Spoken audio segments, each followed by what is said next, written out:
All right. All right, gentlemen. A few important things. I'm Judge Dawson. Before we begin, I want to make sure you understand what some of your primary rights are. First of all, you have a right to an attorney, and I believe you've had a chance to speak with the defense attorney here, or you may have your own attorney. If you have not had that opportunity, we'll make sure you get that opportunity. You also have a right to remain silent, which would be expressed through your attorney, which means you do not have to say anything when I call your name. You may be asked to come to the microphone with your hands visible, if that's able, or if you're capable of having your hands visible, then that's what we would ask you to do. Otherwise, you do have that right to remain silent. And then you have a right to what's called a probable cause or a preliminary hearing. That's a hearing for the purpose of the city to give evidence to the court that a felony was committed in this city and that you are connected to it to the point where I have to send it to the felony court to be resolved, meaning the felony cannot be handled in a misdemeanor court such as this one.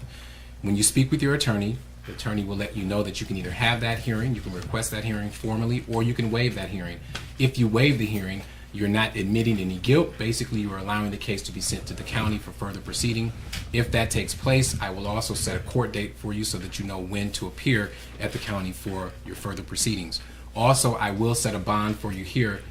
We will hear from your attorney as well as the city's representatives in regard to the bond. And if you are electing to have a preliminary hearing, it has to take place within 10 days if you are still in the jail. But if you are able to make your bond that is going to be recommended and set, we have 15 days to have that particular hearing. But we'll let you know all that when we call the cases based on what the request is. All right, pause right here, because what Judge Dawson just laid out is the foundation of everything that's about to happen. These aren't formalities. This is the court drawing hard lines. Right to silence, right to counsel, and the all-important preliminary hearing. That hearing isn't about guilt. It's about whether the prosecution has enough to even move this case forward. Waive it, and the case jumps to a higher court. Demand it, and the city has to show its cards early. And knowing what's coming next, that choice suddenly carries massive weight. From your attorneys.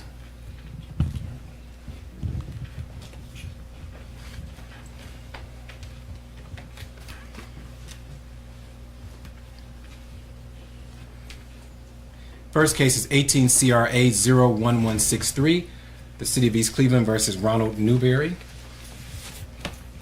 Good morning, counsel. Good morning, Your Honor. For the record, K. Ranke, 216-374-7660. Thank you very much. I have here two counts. The first one is a violation of 2903.01, a charge of aggravated murder. And then there's a second 2903.01 charge of aggravated murder. Those are felonies of the first degree, where you're looking at least 3 to 11 years in prison, up to a $15,000 fine, depending upon the specifications added to the charge. It could be life in prison or death. And it looks like in this particular situation, they have indicated that life is a possibility. And just like that, the temperature in this courtroom changes. 2 counts of aggravated murder, first-degree felonies. This isn't just prison time. This is life without parole or the death penalty on the table. Notice the language: prior calculation and design. That's legal shorthand for premeditation. The state isn't saying this happened, they're saying it was planned. And when murder is tied to aggravated robbery and burglary, the stakes explode. This is the moment when everyone in that room understands this case is not going away quietly. As well as death. The complaint states specifically that on or about the 10th day of October 2018 in the City of East Cleveland, Ronald Newberry did knowingly, purposely, and with prior calculation and design cause the death of Paris Bradley while committing or attempting to commit aggravated robbery and aggravated burglary.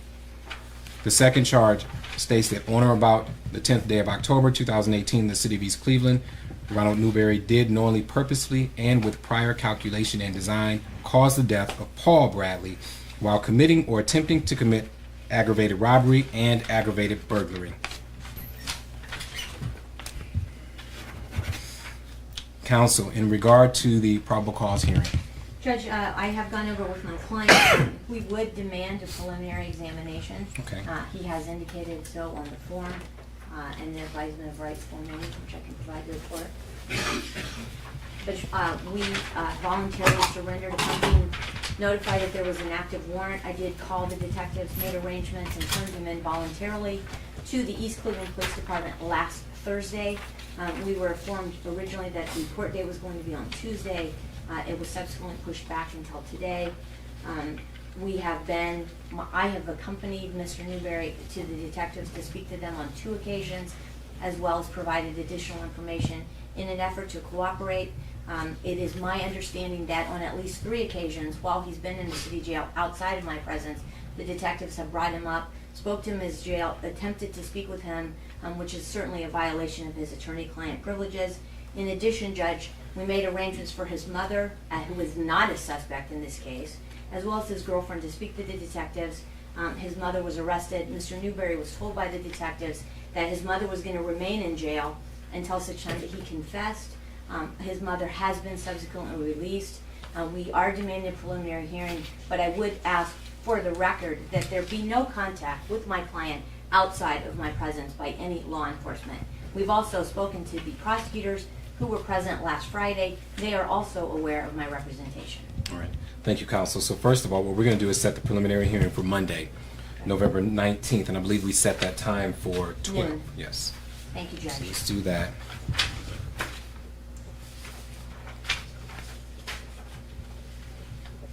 And Counselor, appreciate your cooperation and the involvement that you've been, the steps you've taken to make sure that your client has been presented to the East Cleveland Police Department. So I appreciate that. And I don't think it's unreasonable to make that request on the record and even in the presence of the court, that there be no contact with your client. So I do understand that. I'm sure the city understands that at this point. So we should not have any more problems in that regard. Detective or Madam Prosecutor, to the issue of bond. Hi, Your Honor. I'm sorry. Good afternoon. For the record, Detective Joseph Marche, City of East Cleveland, assigned to major crimes in the Detective Bureau. For you, Ronald Newberry, black male, 23 years of age. We're not going to put his address out today. We're also not going to put any evidence out there today due to the fact that there is media here. Detective's bond recommendation is $5,321,770 cash surety, and that number is significant to the victim, Paul Bradley. Counsel. Judge, for the record, based upon the charges, I would leave the issue of bond to the discretion of the court. Okay. All right. And I think what's important here is a couple of things. One is that obviously there's no more contact. We want to make sure that's done correctly and properly. We're going to set the prelim for Monday. And because of that, I think the bond recommendation, I don't see an adjustment that I would make that would make a big difference as far as Mr. Newberry being released today. So I will keep the bond set at the $5,321,000. That bond number isn't just high, it's symbolic. $5.3 million is the court saying you are not going home. Judges don't set bonds like this to be paid. They set them to ensure detention. And notice what didn't happen here. No evidence presented yet, no witnesses, no trial. This is all happening before the real fight even begins. The only battlefield today was control. Who speaks, who approaches the defendant, and who sets the pace going forward. Monday's preliminary hearing, that's where the pressure officially shifts. $770 and set the preliminary hearing for Monday at 12 noon. Thank you, Judge. I just will ask to raise the issue of bond again after the preliminary hearing on Monday. Absolutely. Thank you, Judge. Thank you very much. Thank you, Your Honor.